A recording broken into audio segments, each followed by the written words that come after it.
I'd like to share my story with everybody about my experiences with UFO, UAPs, meditating and communicating with them showing up with my intentionality and without my intentionality, because I've been hearing a lot of disclosures happening, especially on News Nation and other places where there's been a lot of military personnel finding out that they could mentally or telepathically communicate with extraterrestrials. And so I have been doing this for a very long time, and so is my husband in various capacities. We're considered like known for doing this, actually, but it's like nobody knows exactly how we do it and what's really going on. So I want to tell my story a little bit and go into it so you guys have an idea. First of all, my name is Araya, and I am the co-host of a podcast that my husband and I operate named Metamystic, and we cover all things mystical, psychic phenomenon, psionic, everything. Okay, so here is where I'd like to start. My story about UFOs and aliens goes way back, and I had a huge alien experience that changed my life. I had a psychic surgery. I shared my story. It's about an hour and a half long, and I'll put the link down below. It's on another YouTube channel, and I posted it many years ago. So when my husband and I got together, his name is Riz Mirza, so it was 2010, and we moved to Malibu, California. We lived on a street called Las Flores. And Las Flores is this huge canyon road that goes all the way to the top of the canyon down to PCH. And there's a lot of things that we didn't know, a lot of things we found out while we were there. We were there almost 10 years. So in our backyard, since we were up on a canyon, it had this very deep ravine. And I found out that this ravine wrapped around the property, went all the way up to the next canyons. And what originally 100 years in the past, when it was originally built, it had a water system. It had a waterfall coming down off of the cliff above us, going around the property down into the ravine. That's why it was so deep, this canyon ravine. And then it went all the way out to PCH. It went all the way, and this was hundreds and hundreds of years ago, but it went all the way into the Pacific Ocean. And from where we stand and where we stood in the backyard, if we were looking directly out to the ocean, it's certain times you can see Catalina Island. You have to stand in a certain position. But imagine if the water is flowing down there that way, you get this huge, deep, kind of cavernous type of shelf that's in the ocean. So like 6,000 feet drop. Why this is important, and what we didn't know, is there's a huge base that's down there that you can see on Google Maps. You can see this big square rectangular area. Now, we didn't know any of this. We were actually very innocent we like aliens and UFOs, and like we were channeling. My husband's a trance channel. We were channeling many energies, spirit guides, and alien groups. However, we didn't really connect any dots to like, oh, look at the ships out there and look at where it's coming from and look at the shelf under the water, where the water went under the ocean, and let's take a look at like how it all connects and how real is it. It was actually, we were still in this very innocent, kind of like a honeymoon stage of spirituality, where it was just, we were feeling so good, and it was just such a healing and uplifting life that we were living. So here's where it started, and this is not including my alien experience, which I will leave out because it's very lengthy. But I want to talk to you about the ships and the communication we had with them, what they look like, what we did, how they came to us, etc.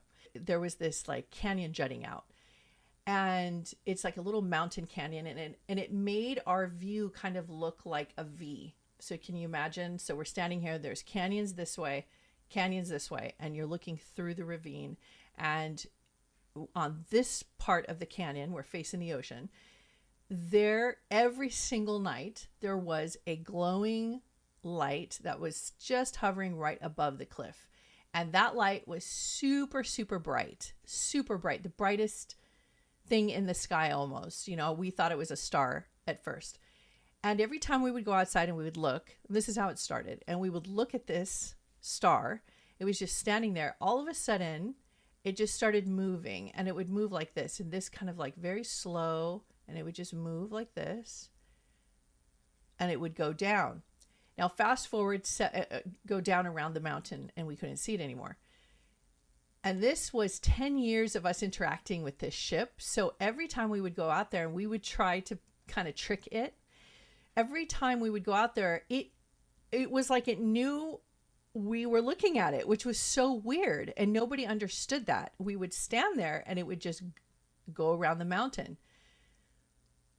Why? Like, and why is it looking at us? And is it just stationary there?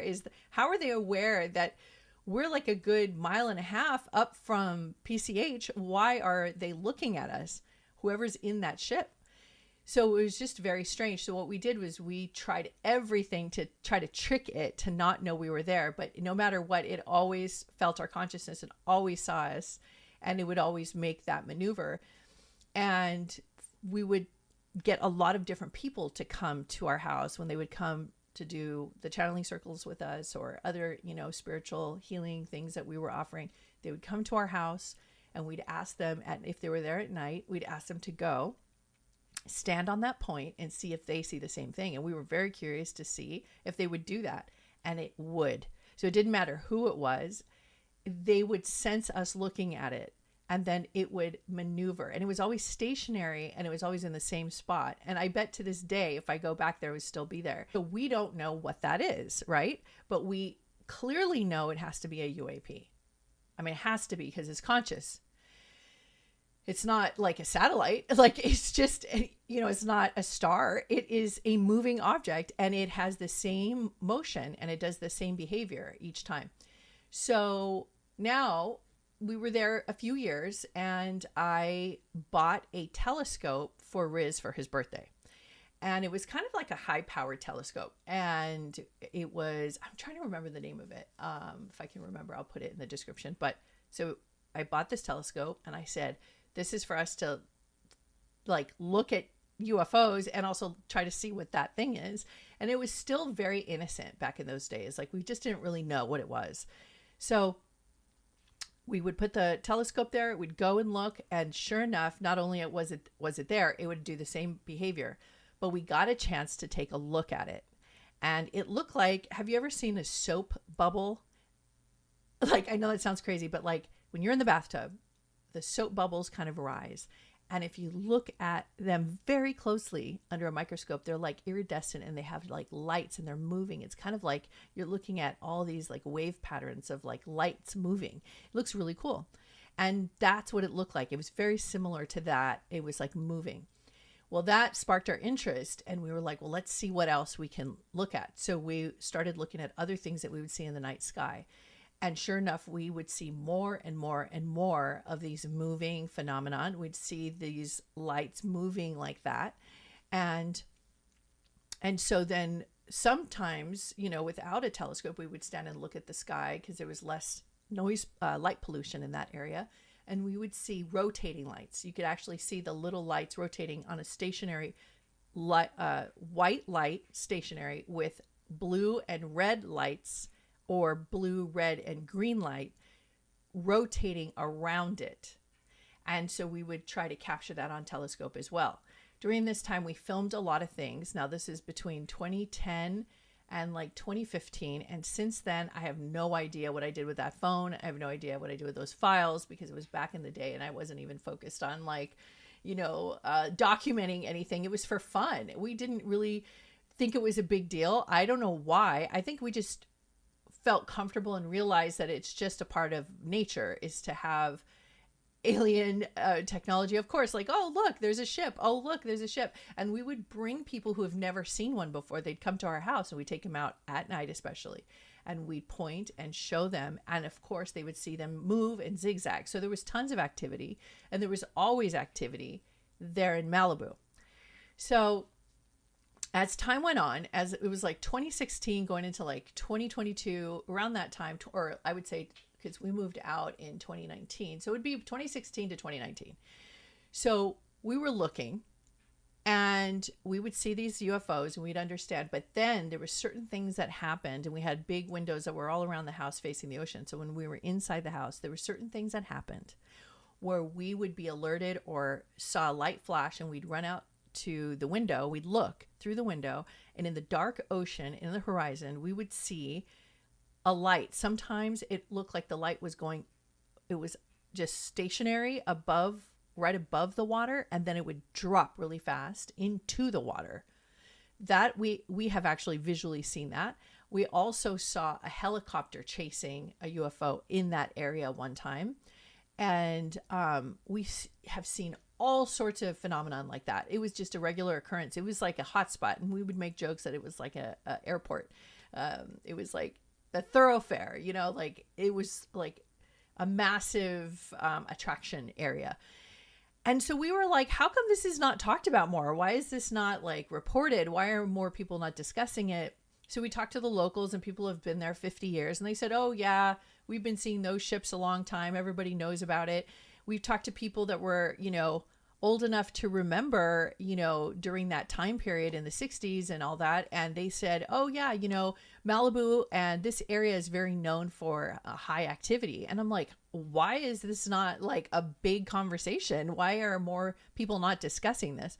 So I said, well, you know, let me do some research and see what I can find about this phenomenon in Malibu. So I started looking and researching, and I saw all these stories and threads and posts, and people have really, really, over the years, for many decades, told their story and showed their sightings and put video and told the exact time and location. And this has been going on a very long time.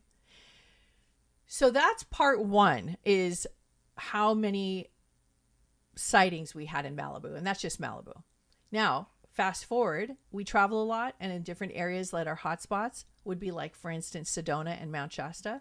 We have seen a lot of activity in those areas, especially desert areas like Joshua Tree, Palm Springs, and California, and even going out into Arizona. We have felt a lot. There's less noise. I always want to say noise pollution, light pollution. There's less light pollution. And so you do see more ships out there. And if you stand very still, you'll see them. Like I said, we take this for granted. We're both psychics. We have always psychic activities happening every single day and week for years. And so for us, this was just like, we thought this was a natural thing. And so we would bring our clients and our friends, and we would point them out in the sky. And, you know, recently we started to film them more in our, you know, in the last couple of years, and we put some up on Instagram, and we have shared them. But a couple times because I had my psychic alien experience in 2010, I looked up at the sky, and I started saying to one of my clients when I think we were in Mount Shasta, and I looked up at the sky and I said, watch, if you look hard enough, I bet you're going to see one. And sure enough, one came out of nowhere, and it started to come around, and it started moving in erratic motions, and everybody got their phones out and recorded it. And the person I was talking to absolutely could not believe what I just did, and could not believe that that just happened. Have you ever seen that many? Once. So these are all stars, right? No, but the white.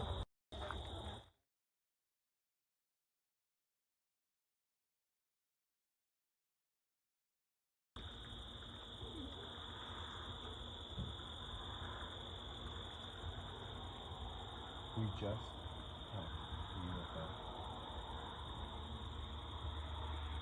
Yeah, all right, look at, see, Oh, it's, yeah. it's already, Mine is doing the same thing. It has like orbs around. Yeah, it's like an orb.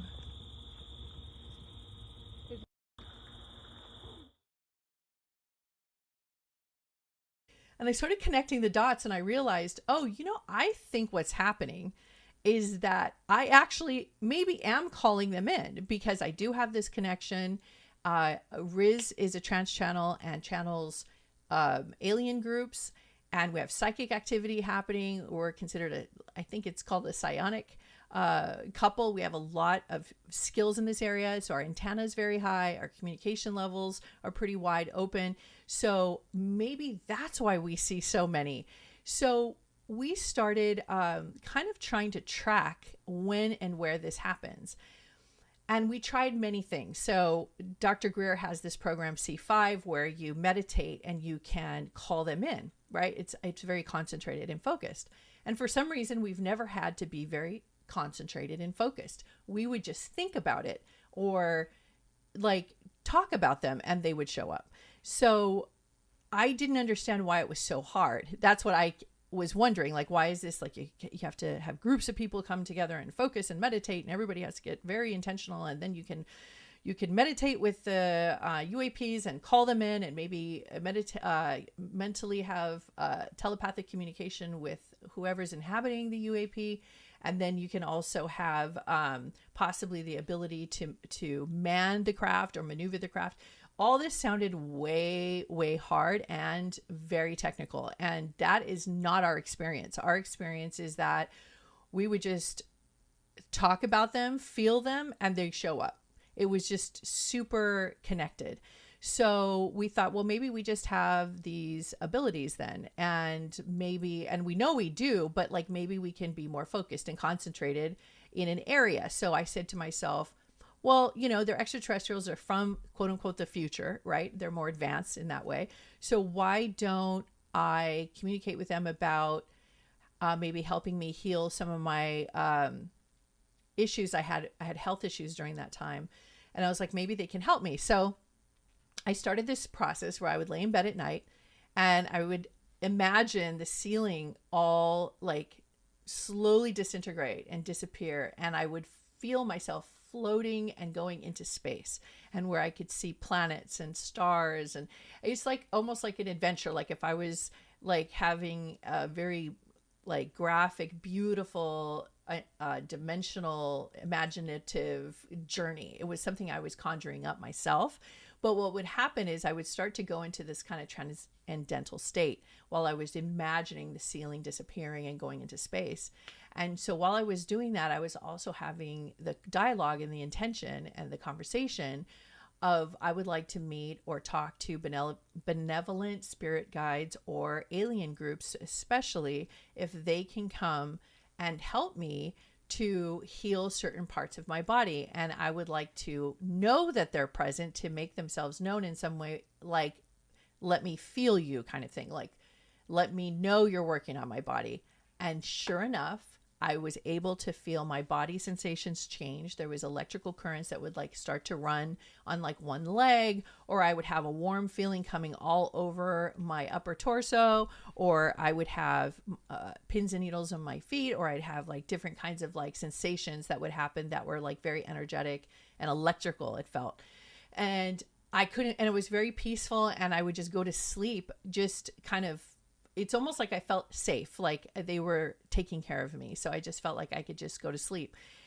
All of this I took for granted. I took for granted also that my husband's a trance channel that channels the Echelon, the friends group, who have been documented by other people. And he has channeled them for hours with live audiences in different locations, especially in Joshua Tree. And he has been channeling for 15 plus years spirit guides, which are a different energy vibration than extraterrestrials. And this has been going on, communicating and being, telepathic and having these communication sessions and meditation sessions that are kind of very loose. They're not hardcore. They're just very relaxed. And so we started realizing that, so there's a way that you can communicate telepathically to them, but especially with me, because I have this direct connection, but it's not what people think. Like most people, I think, put a lot of energy and effort into it, like I said, and it's almost like they're muscling their way through something. And it's very odd to me to watch the way they do it. And I feel alien technology is very finely tuned and high vibrational. So I feel that when you communicate with them, you yourself have to be very light, like light on your feet, lighthearted, light in your nature, light in your being.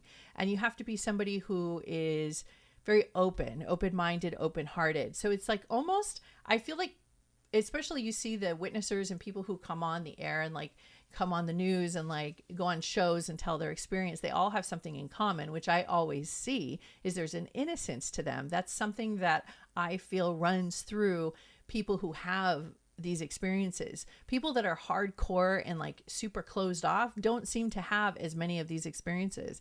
So I saw this commonality, and I myself consider myself an innocent to some degree. So I just feel, and being a Taurus, of course, but I feel that this communication was just natural and relaxing because I felt a kinship, a brotherhood, sisterhood with them.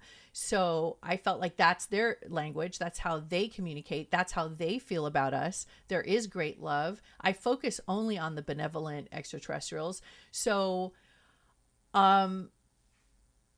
that's like the technical side of like how we see, communicate, and have telepathic communication and trance channel alien technology. And we've been doing it a long time. And I'm very thrilled to see how people are starting to talk about it in the government settings, in the military complex, and people are starting to talk about their experiences and being touched, their lives being changed. I know there's some negative experiences with radiation when they see a ship or look at a ship in person that I'm not wanting to experience, although I have felt the vibration and this low humming frequency of a mothership several times, twice in Malibu. It seems to be mostly in Malibu.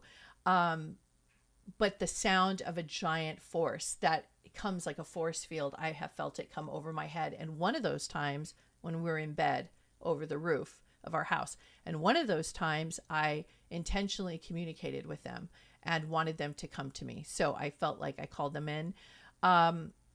So as far as downloads and messages, they have been communicating, first of all, that I'm consciously aware of, they have been communicating with me since 2010, 2011, when my incident occurred. And that is when I started to really, really feel them in like independently on my own. They just started coming into my consciousness, and the downloads I would get would be the same conversation you're hearing from people around the world about their intentions for us, their intentions for the planet and where we're at, and raising the consciousness level, and wanting to be more part of the collective consciousness, and they're trying to inspire, help, and move our dialogue along where we can be less violent and more altruistic, more holistic.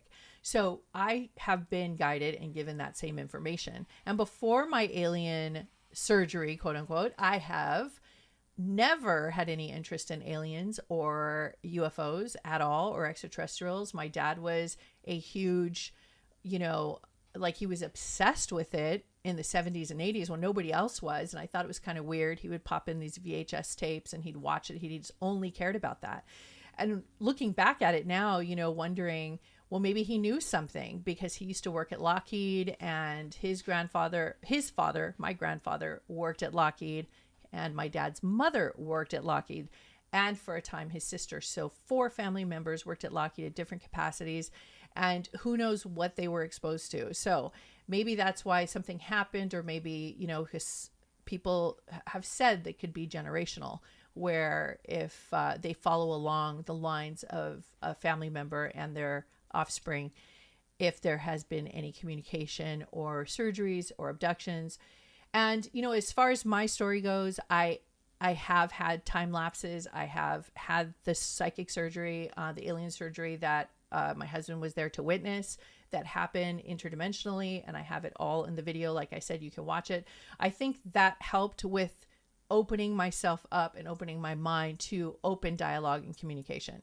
So all of my choices and behavior and everything I've done since 2010, 2011, during that time period, I literally have remapped my life, went on a completely new course, totally changed who I was, and became somebody who is about raising the collective consciousness. And from other people who have had similar experiences, they say that they have kind of did the same thing, like completely changed their entire life. And there's so many of us out there in the world. And, some people like my husband and I who are, concentrated in this topic. We have a lot more force around it, more force field around it, more energy around this topic. But there's so many people out there in the world that are watching the news or watching TV and seeing these interviews where these military personnel are sharing their stories, and it's like a new thing. It's like a very new phenomenon. Like, oh, I had telepathic communication. It changed my life, and I can't believe what happened. And the host is like, so are you saying that you can mentally, communicate with aliens and their ships? And, so Dr. Greer was correct. Is that what you're saying? Like on News Nation during that interview. And I'll have to find the interview. I'll put the link below. And I would say to myself, this is hilarious. This has been like our backyard conversation, a backyard experience. Is so personal to us and so intimate. It's a weekly, daily thing that we communicate with non-human entities and beings. And it's part of who we are. And I know there's a lot of people that feel this way. And I think there's going to be more and more people that are going to have these experiences and these encounters. And I think it's going to become to the point where we're all going to start getting on the same page. And like social media is bringing people together and eliminating borders, basically. And we're all starting to kind of vibe with each other and understand each other on a more intuitive level. And I think this is the playground, and this is the opening, and this is the beginning of this type of telepathic intuitive communication that could be available to everybody. So I know that there's been like very secret meetings and there's a lot of secret things happening, and the government's trying to get involved. But there are so many hundreds of millions of individuals like me and you that have had these experiences that are starting to speak up and come forward and say, this is old news for us. This is not ground shaking, earth shattering news that aliens are communicating to us. This has been going on probably since the beginning of time. Maybe the Phoenicians, and maybe the Kemets, and maybe Native Americans, and maybe all of the indigenous tribes have all been communicating. How else are they going to develop themselves? How else were they able to move evolutionary wise through life, like inventing the wheel and bringing in electricity and learning about acupuncture and medicines and learning how to harvest our herbs and our tree leaves and our flower essences? And how did they know all of that? I mean, they were just, intuitive and consciously like connected to the forces around us of higher intelligence. This just makes sense. And if you follow the lines and the codes, you see this has been going on since the beginning of mankind, womankind, Earth. It's been the beginning. This has been going on. So I know the government is excited and wanting to talk about it, and military personnel are so shocked and coming in, and it's like a very big, like, whoa, is this real? And only the secret top level people are coming together to discuss this.